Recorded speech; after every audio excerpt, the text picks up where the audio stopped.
Assalamualaikum warahmatullahi wabarakatuh. Perkenalkan nama saya Adinda Putri dengan NIM 22060001. Di sini saya akan mempresentasikan materi tentang pertumbuhan ekonomi 2, teknologi, bukti empiris dan kebijakan.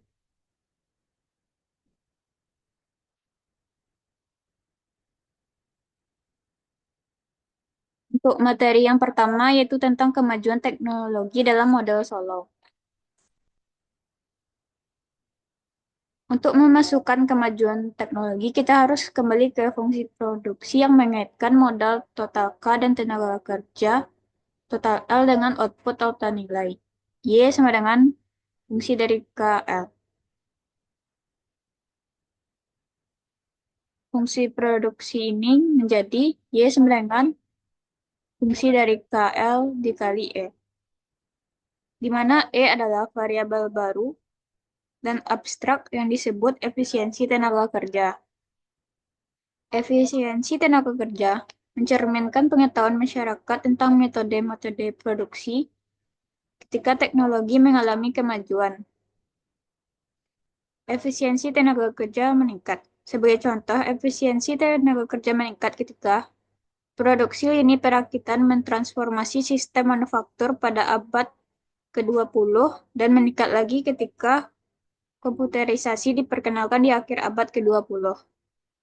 Efisiensi tenaga kerja juga meningkat ketika ada pengembangan dalam kesehatan, pendidikan, atau keahlian angkatan kerja. L dikali E mengukur jumlah para pekerja efektif. Perkalian ini memperhitungkan jumlah pekerja L dan efisiensi masing-masing pekerja E. Fungsi produksi yang baru menyatakan bahwa output total Y bergantung pada jumlah unit modal K dan jumlah pekerja efektif L dikali E. Inti dari pendekatan terhadap model kemajuan teknologi ini adalah bahwa peningkatan efisiensi tenaga kerja E sejalan dengan peningkatan angkatan kerja L. Selanjutnya, kondisi mapan dengan kemajuan teknologi. Karena kemajuan teknologi yang dimodelkan di sini menambah efisiensi tenaga kerja, maka hal itu memiliki pengaruh yang sama terhadap populasi. Meskipun kemajuan teknologi tidak menyebabkan jumlah pekerja aktual meningkat. Namun sebenarnya setiap pekerja menghasilkan unit yang lebih banyak sepanjang waktu. Jadi kemajuan teknologi menyebabkan jumlah pekerja efektif meningkat.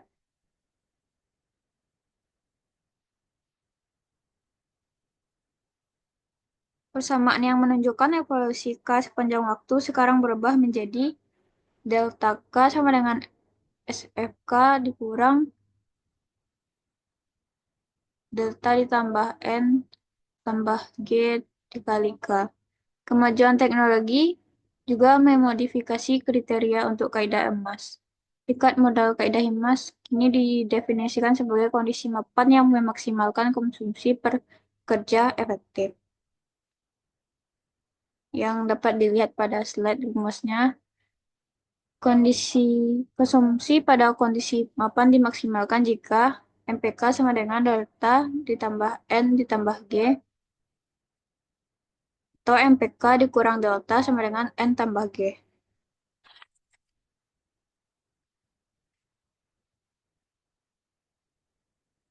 Selanjutnya itu dampak kemajuan teknologi.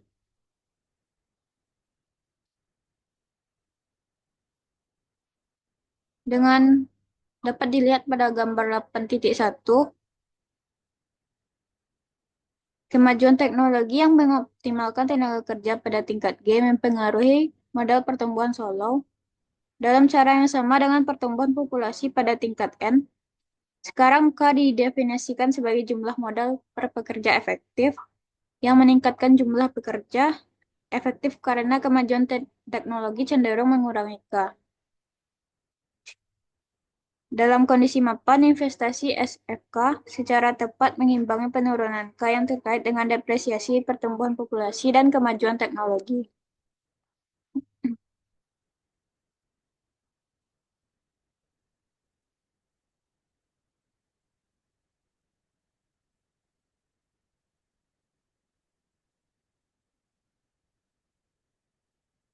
Dengan kemajuan teknologi, modal kita akhirnya bisa menjelaskan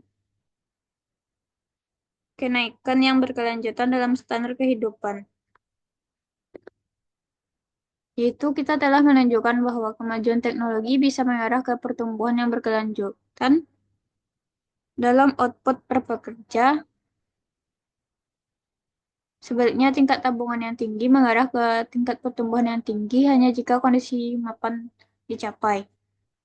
Sekali perekonomian berada dalam kondisi mapan, tingkat pertumbuhan output per pekerja hanya bergantung pada tingkat kemajuan teknologi. Materi selanjutnya yaitu teori pertumbuhan sampai data empiris pertumbuhan. Pertumbuhan seimbang. Menurut model Solow, kemajuan teknologi menyebabkan nilai berbagai variabel meningkat secara bersamaan pada kondisi mapan. Hal ini disebut pertumbuhan yang seimbang atau balance growth. Bekerja dengan baik dalam mendeskripsikan data jangka panjang bagi perekonomian AS. Pertama, pertimbangkanlah output per pekerja Y per L dan persediaan modal per pekerja K per L. Menurut modal Solow, dalam kondisi mapan, kedua variabel ini tumbuh sebesar G pada tingkat kemajuan teknologi. Data AS selama pertengahan abad ini menunjukkan bahwa output per pekerja dan persediaan modal per pekerja telah tumbuh dalam tingkat hampir sekitar sama 2% per tahun. Dengan kata lain, rasio modal output telah bertahan konstan sepanjang waktu. Kemajuan teknologi juga mempengaruhi harga faktor.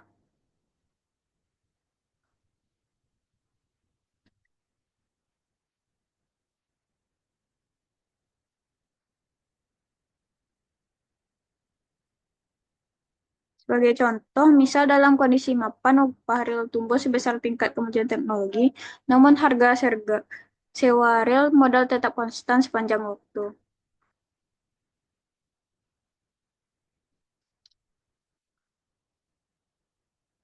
Prediksi modal soal tentang harga faktor dan ketetapan prediksi ini terutama patut diperhatikan ketika dibandingkan dengan teori perkembangan perekonomian kapitalis Karl Marx. Marx memprediksikan bahwa pengembalian modal akan menurun sepanjang waktu dan hal ini akan mengarah pada krisis politik serta ekonomi. Sejarah perekonomian belum mendukung prediksi Marx, yang sebagian menjelaskan mengapa saat ini kita mempelajari teori pertumbuhan Solow dan bukan teori Marx.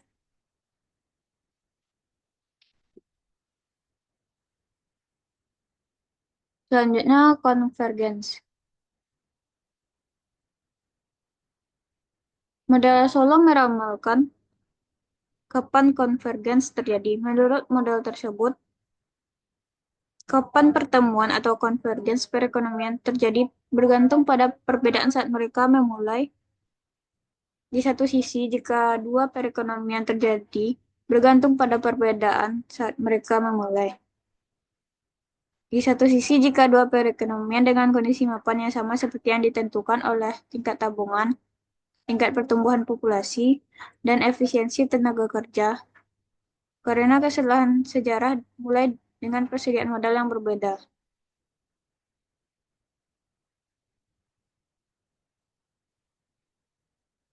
Pada kasus ini, kita mengharapkan mereka untuk bertemu. Perekonomian dengan persediaan modal yang lebih kecil secara alami akan tumbuh lebih cepat.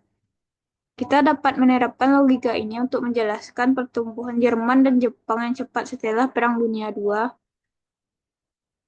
Di sisi lain, jika dua perekonomian mempunyai kondisi yang mapan yang berbeda, mungkin karena perekonomian mempunyai tingkat tabungan yang berbeda.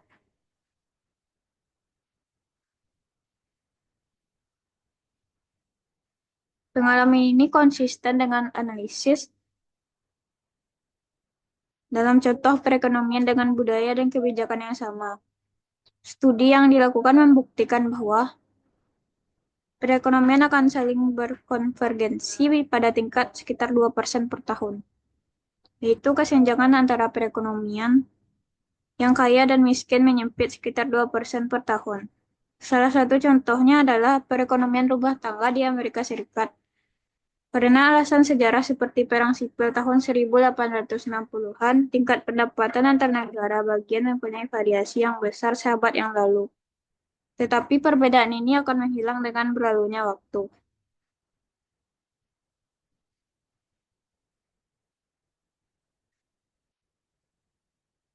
Pada data internasional, gambarannya menjadi lebih rumit. Ketika para peneliti hanya memeriksa data tentang pendapatan per kapita, mereka kurang mendapatkan bukti mengenai adanya konvergens. Negara-negara yang miskin rata-rata tidak berkembang lebih cepat daripada negara-negara kaya. Penemuan ini mengindikasikan bahwa negara yang berbeda mempunyai kondisi mapan yang berbeda pula. Jika teknik statistik digunakan untuk mengendalikan beberapa determinan kondisi mapan tersebut, seperti tingkat tabungan, tingkat pertumbuhan populasi, dan tingkat pendidikan, maka sekali lagi data menunjukkan konvergens pada tingkat sekitar 2% per tahun. Dengan kata lain, perekonomian dunia memperlihatkan konvergens kondisional, yaitu perekonomian akan berkonvergen dengan kondisi mapannya sendiri-sendiri, yang akhirnya akan ditentukan oleh tabungan, pertumbuhan populasi, dan pendidikan.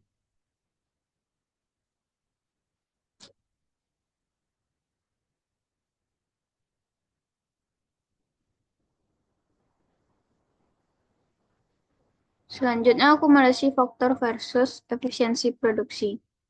Dilihat dari sisi akuntansi, perbedaan internasional dalam pendapatan per kapita dapat dibagi menjadi satu, perbedaan faktor produksi, seperti kuantitas modal fisik dan modal manusia, atau dua, perbedaan efisiensi dalam penggunaan faktor produksi, yaitu seorang bekerja di negara miskin. Mungkin miskin karena ia kekurangan alat dan keahlian atau karena peralatan dan keahliannya tidak digunakan dengan optimal.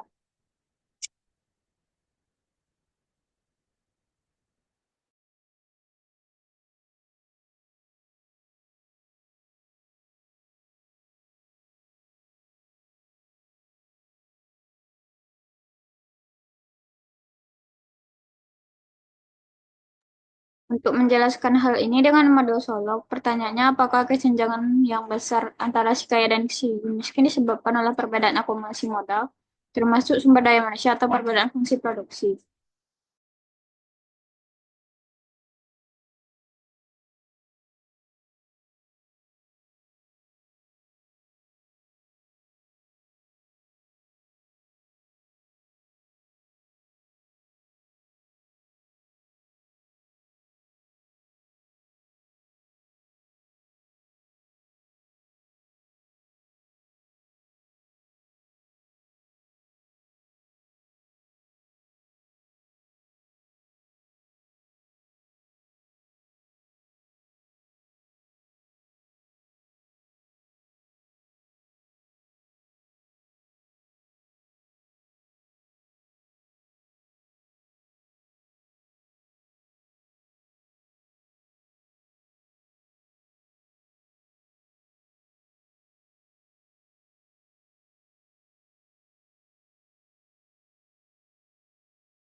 Ada beberapa penelitian yang dilakukan untuk memperkirakan kepentingan relatif dari perbedaan.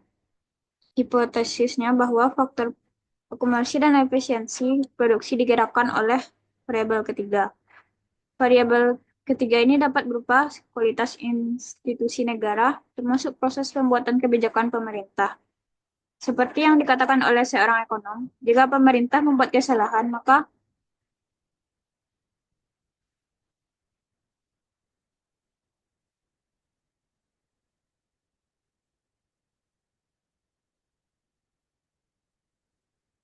mereka membuat kesalahan besar. Kebijakan yang jelek seperti inflasi yang tinggi, defisit anggaran yang berlebihan, campur tangan pasar yang terlalu besar, dan korupsi yang merajalela sering berjalan.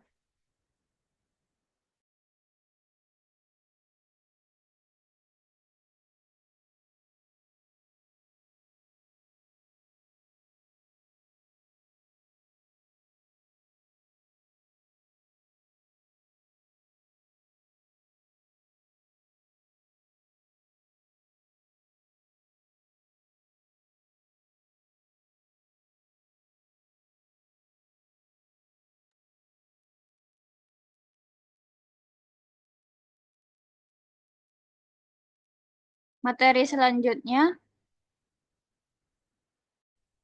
materi selanjutnya itu kebijakan untuk mendorong pertumbuhan dengan evaluasi tingkat tabungan. Menurut model Solog, seberapa besar negara menabung dan berinvestasi dalam determinan dari standar hidup penduduknya. Tingkat tabungan menentukan tingkat modal dan output pada kondisi mapan. Satu tingkat tabungan tertentu menghasilkan kondisi mapan kaidah Hemas yang akan memaksimalkan konsumsi per pekerja sekaligus kesejahteraan ekonomi. Kaidah Hemas memberikan tolak ukur yang bisa dibandingkan dengan perekonomian Amerika Serikat. Untuk memutuskan apakah perekonomian AS berada pada di atas atau di bawah kaidah emas, kita perlu membandingkan produk marginal modal setelah depresiasi MPK dikurang delta dengan tingkat pertumbuhan output total N ditambah G.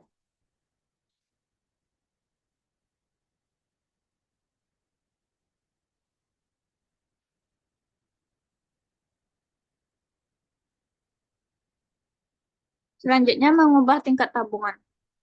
Cara yang paling tepat yang bisa dilakukan pemerintah untuk mempengaruhi tabungan nasional adalah melalui tabungan masyarakat.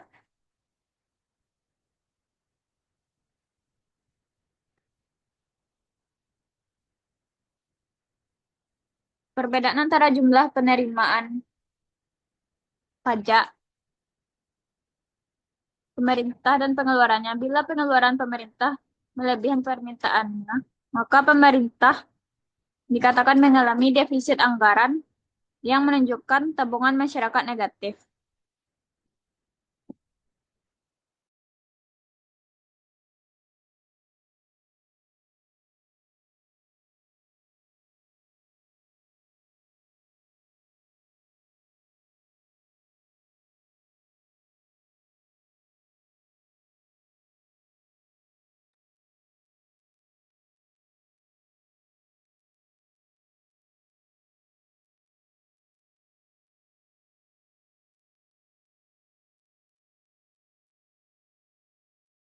Pemerintah juga mempengaruhi tabungan nasional dengan mempengaruhi tabungan swasta, tabungan yang dilakukan oleh rumah tangga dan perusahaan.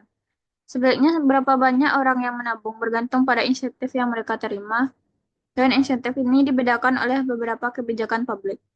Banyak ekonom berpendapat bahwa tarif pajak atas modal yang tinggi, termasuk pajak pendapatan perusahaan, pajak pendapatan federal, dan berbagai jenis pajak pendapatan negara bagian menghambat tabungan swasta dengan mengurangi tingkat pengembalian yang diterima oleh para penabung. Di sisi lain, pos penghapusan pajak seperti RIRA dirancang untuk mendukung tabungan swasta dengan memberikan perlakuan khusus atas pendapatan yang ditabung dalam pos ini. Beberapa ekonom mengusulkan peningkatan insentif untuk menabung dengan mengganti sistem pajak pendapatan saat ini dengan sistem pajak konsumsi.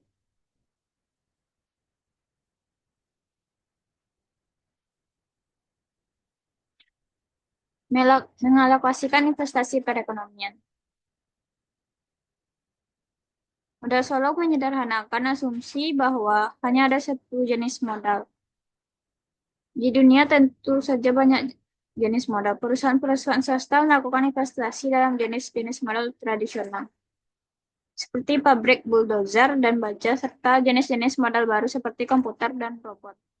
Pemerintah melakukan investasi dalam berbagai bentuk modal masyarakat yang disebut infrastruktur, seperti jalan raya, jembatan, dan sistem pembuangan air. Selain itu ada juga modal manusia, ilmu pengetahuan, dan keahlian yang didapatkan oleh para pekerja dari pendidikan, yaitu dari program kanak-kanak awal seperti Head Start sampai on-the-job training bagi orang dewasa yang dalam angkatan kerja. Meskipun modal dasar Solo hanya mencakup modal fisik dan tidak berusaha menjelaskan efisiensi tenaga kerja, dalam banyak hal modal manusia analog dengan modal fisik seperti modal fisik. Manusia meningkatkan kemampuan kita memproduksi barang dasar.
Selanjutnya itu membangun institusi yang tepat.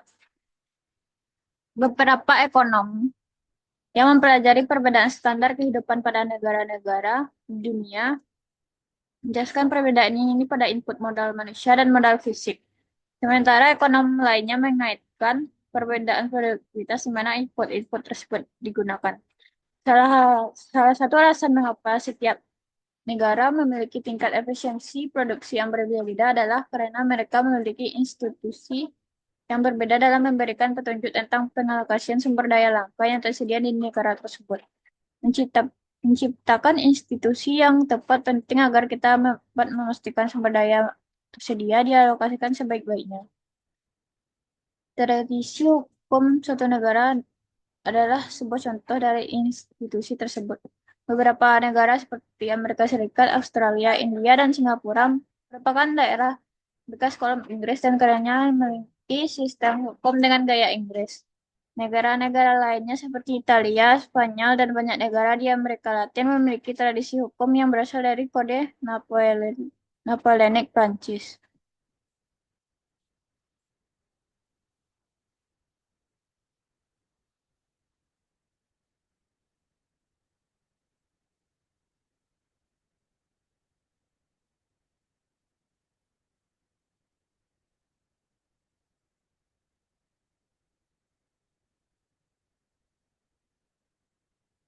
Selanjutnya mendorong kemajuan teknologi. Model Solo menunjukkan bahwa pertumbuhan yang berkelanjutan dalam pendapatan per pekerja harus berasal dari kemajuan teknologi. Namun model Solo menganggap kemajuan teknologi sebagai variabel eksogen. Model Solo tidak menjelaskan. Sayangnya determinan kemajuan teknologi tidak dipahami dengan baik. Di samping pemahaman yang terbatas ini, banyak kebijakan publik dirancang untuk mendorong kemajuan teknologi. Sebagian besar dari kebijakan ini mendorong sektor swasta untuk menyalurkan sumber daya ke inovasi teknologi. Sebagai contoh, sistem paten memberikan monopoli sementara kepada investor produk-produk baru. Prinsip perpajakan menawarkan penghapusan pajak dalam perusahaan-perusahaan yang terlibat dalam penelitian dan pengembangan. Serta kantor-kantor pemerintah seperti National Science Foundation secara langsung mensubsidi penelitian dasar di universitas. Selain itu, sebagaimana yang telah bahas, kebijakan industri juga menyarankan bahwa pemerintah seharusnya mengambil peran yang lebih aktif dalam mempromosikan industri-industri tertentu yang merupakan kunci bagi kemajuan teknologi yang pesat.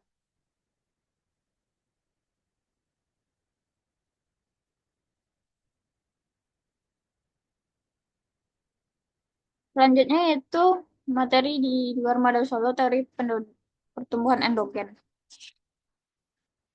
Model dasar. Untuk menggambarkan gagasan di belakang teori pertumbuhan endogen, kita mulai dengan fungsi produksi sederhana Y sama dengan AK, di mana Y adalah output, K adalah persediaan modal, dan A adalah konstanta yang menjumlah output dengan diproduksi untuk setiap unit modal. Lihatlah bahwa fungsi produksi ini tidak menunjukkan muatan dari pengembangan modal yang kian menurun. Satu unit modal tambahan memproduksi unit output tambahan sebesar A, tanpa memperhitungkan beberapa banyak modal yang ada. Ketiadaan pengembalian modal yang kian menurun ini merupakan perbedaan penting antara model pertumbuhan endogen dan model solo. Bagaimana fungsi produksi ini berkaitan dengan pertumbuhan ekonomi, kita asumsikan sebagian pendapatan ditabung dan diinvestasikan. Delta K sama dengan SY dikurang delta K. Persamaan ini menyatakan bahwa perubahan persediaan modal delta K sama dengan investasi SY dikurangi depresiasi delta K.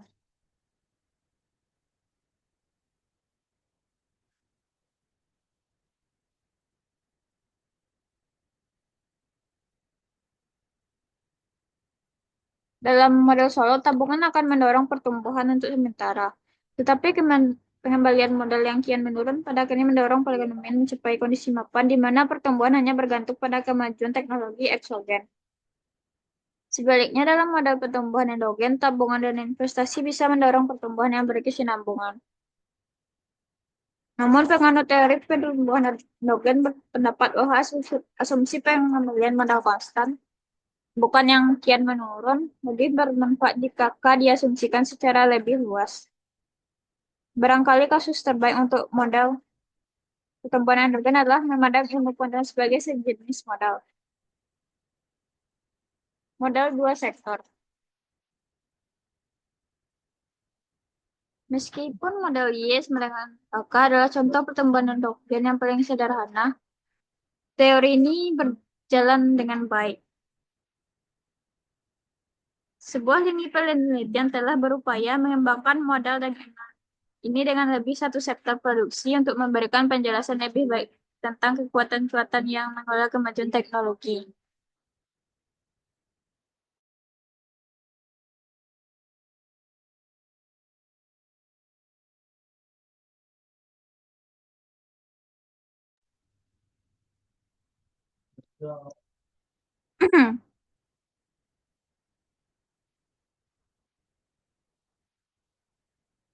Perekonomian memiliki dua sektor.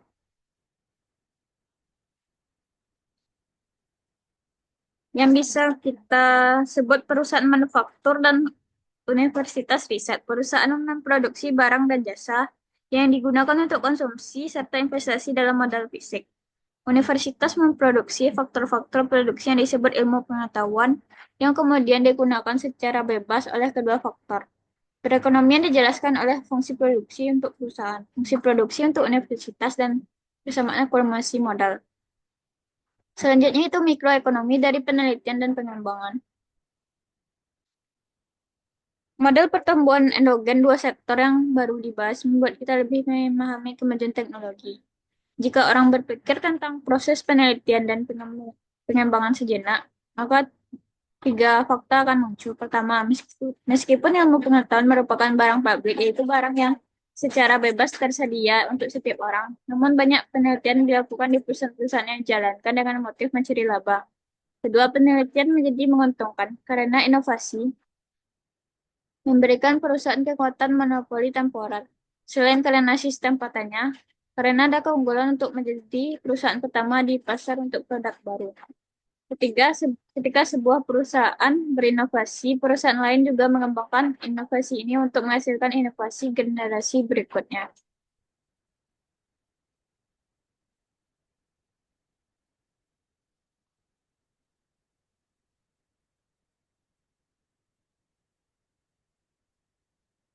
Baiklah, kesimpulannya, perubahan ekonomi jangka panjang adalah determinan terpenting dari kesejahteraan ekonomi penduduk suatu negara. Hal-hal lainnya dipelajari para ahli makroekonomi, pengangguran, inflasi, defisit perdagangan, dan lain-lain. Bisa dikatakan tidak begitu penting. Untungnya para ekonom cukup banyak mengetahui tentang kekuatan-kekuatan mengarahkan pertumbuhan ekonomi. Modal pertumbuhan solo dan modal-modal pertumbuhan endogen yang lebih mutakhir menunjukkan bagaimana tabungan, pertumbuhan populasi, dan kemajuan teknologi berinteraksi dalam menentukan tingkat serta pertumbuhan standar kehidupan suatu negara. Meskipun tidak memberikan pil ajaib untuk menjamin perekonomian mencapai pertumbuhan yang pesat, teori-teori tersebut memberikan banyak wawasan dan memberikan kerangka kerja intelektual bagi banyak perdebatan tentang kebijakan publik yang bertujuan meningkatkan pertumbuhan ekonomi pada jangka panjang. Baiklah, itulah yang dapat saya sampaikan. Kalau ada kata-kata yang salah, mohon dimaafkan. Assalamualaikum warahmatullahi wabarakatuh.